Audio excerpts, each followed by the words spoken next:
We're selling our 1998 Jetcraft 23-foot riverboat, custom. Has a Minn Kota co-pilot, power drive, 74 pounds thrust. It's 24 volts, so it has 2 batteries. And the cool thing about this is that it has a autopilot button on there.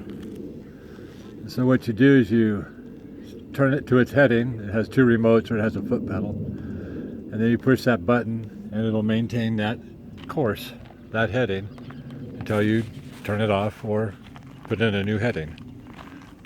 That's a 30-pound river anchor and the anchor line, and the 2 hatches, and the first one's a battery charger and the second one is the batteries. All the registration fees paid through 21.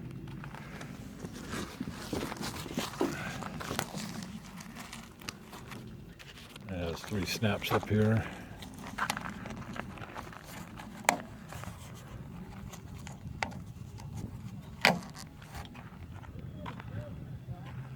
That's a CB radio antenna.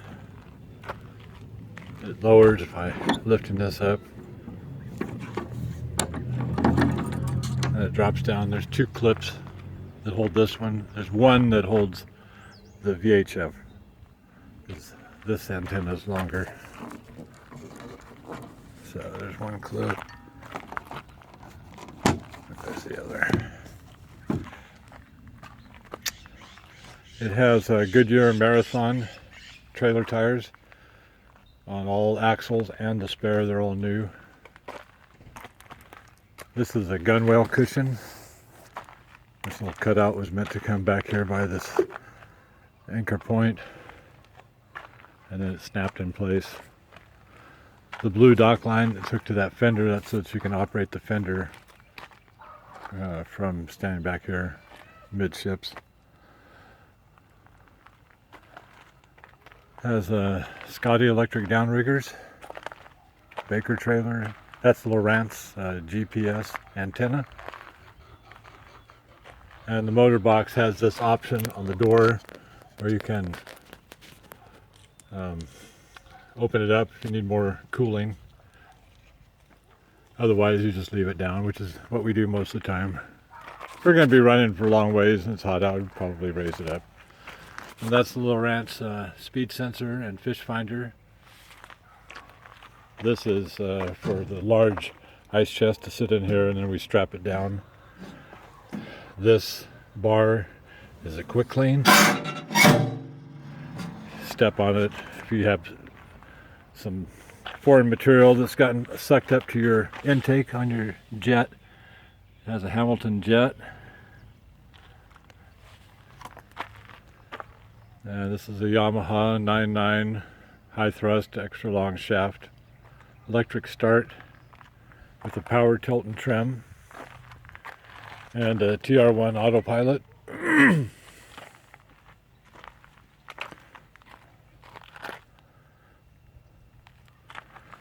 Bought it in 2004. Doesn't have very much use on it. See, it looks brand new. That little gizmo there with the spring and the circuit board and the line going back to the carburetor, that's part of the TR1 autopilot. So you can sit up front, you can turn it left and right, you can make it go faster or slower. You can set a course, it'll take you wherever you set it to, it'll steer to that point. It does man overboard, where you press the button and it'll circle back around to a certain area where the person that would have fallen over, where you pressed the man overboard, brings you back to that position. It'll circle a waypoint. It does zigzags. It does concentric circles around a waypoint.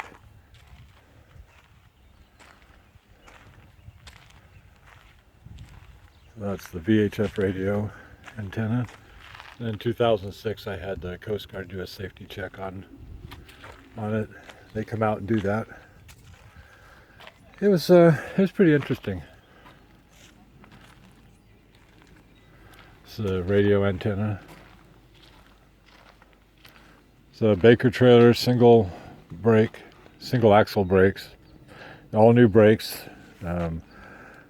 all new bearings and seals on all 4 tires. That's probably doesn't have 100 miles or maybe 200 miles on it.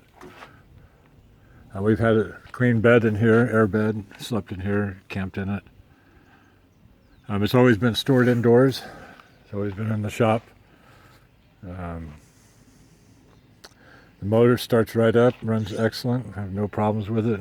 The hull's in great shape. There's no dings or dents or scrapes. No leaking. We added a set of lifting, turning strakes to it. Let me get down here and show you.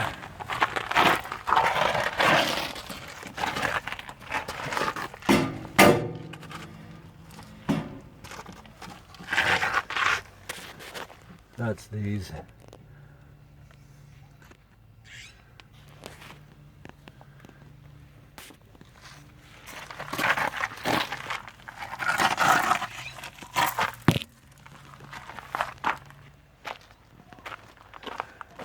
Well, I'll go ahead and climb on board.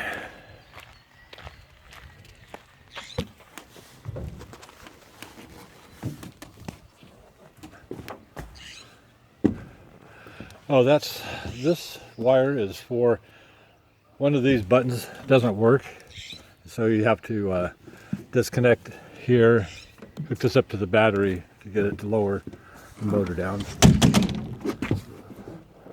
The 454 has a 60-gallon tank,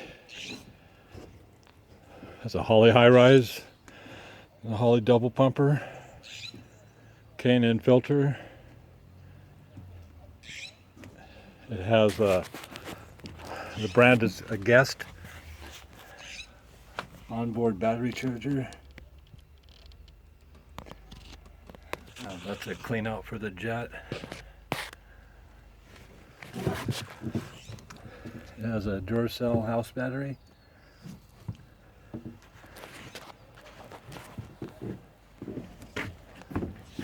I said Duracell house, it's a Duracell starting battery. This motor box is big enough for a 572. It's an Interstate house battery.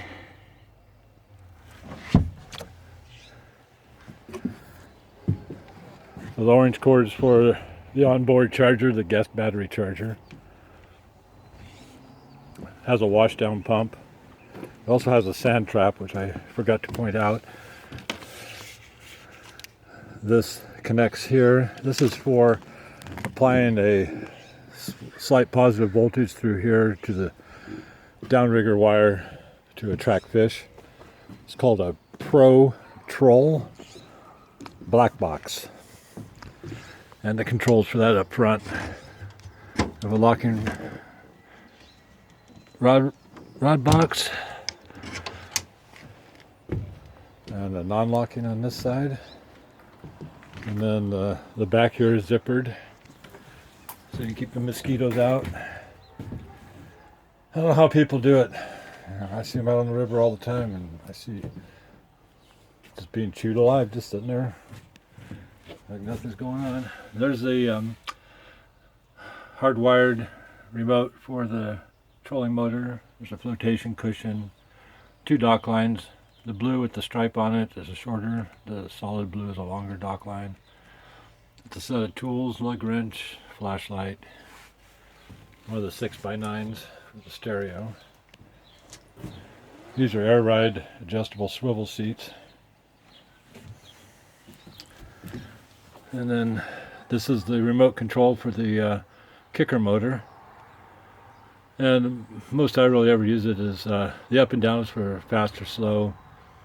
And of course left and right.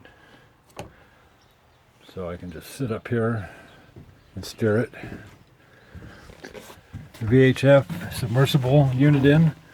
VHF radio, Alpine, CD, AM FM with a splash cover. That's a shark trolling downrigger ball.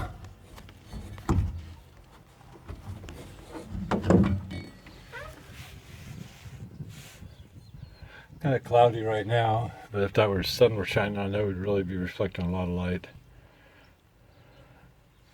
Just runs through the water really nice. Excellent, excellent downrigger ball. They aren't cheap. Fire extinguisher. That's a flare box and guns. Gun, I should say, probably not guns. I keep the flare gun down there, and a first aid kit and jumper cables and that foot pedal for the trolling motor. It has a locking glove box. Got all the manuals for everything. And this is Lowrance. I don't know, 11 or 11-inch screen, I think, something like that. Sorry, I didn't mean to make it so big. Power.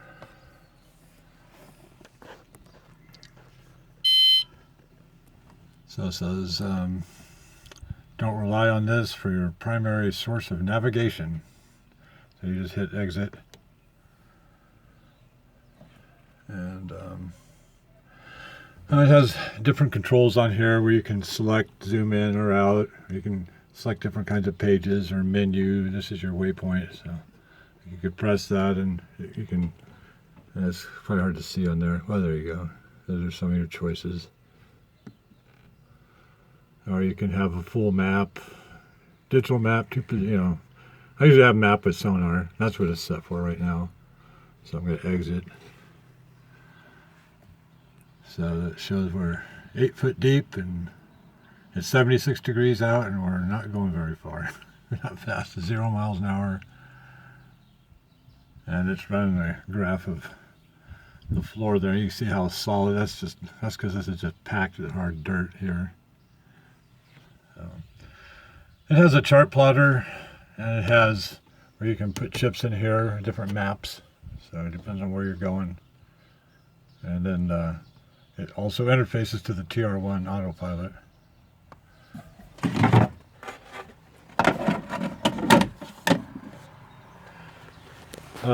All the gauges, oil, temp, volts, hours, which is 250.9, fuel, RPM.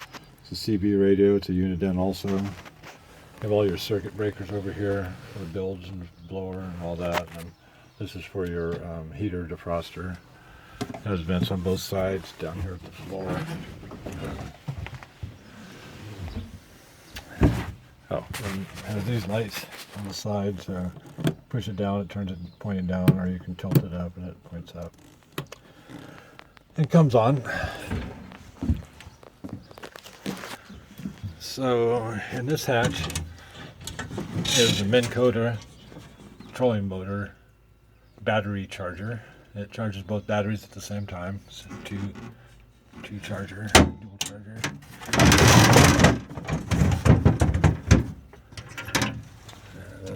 These are the batteries. These are new Duracell deep cycle batteries.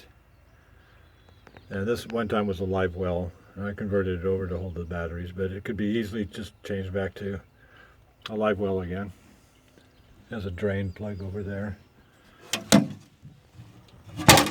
And the walk-through windshield, which will close and the top down.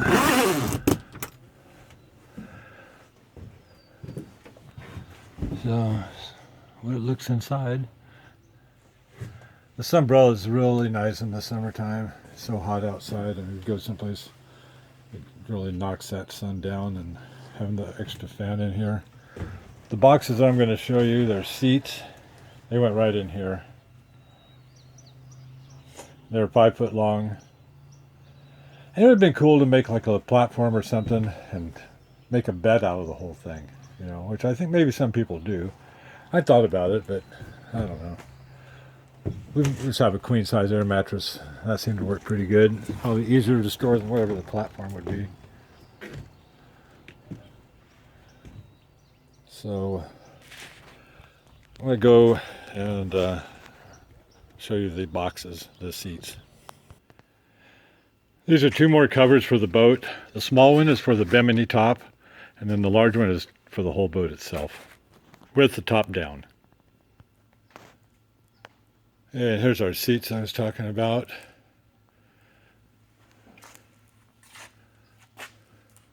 And the winter plastic windowed covers. They're all in excellent shape. All the seats are in excellent shape. They all look just as good as the back on either one of these two seats look. I'll open this up. You can see, you know, it's a good sized box. You know, it's got to be at least a foot tall, maybe taller, 14 inches. They hold a lot of stuff. Well, this is what it looks like with the window closed, windshield, and all the antennas down. And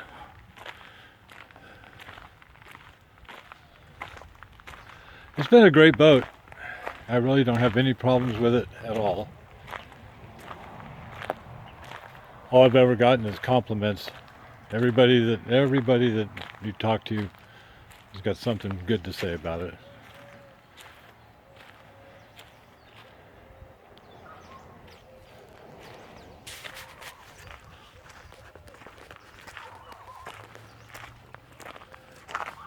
It's a Pacific Diamond because I bought it from someone that was a jeweler in Oregon.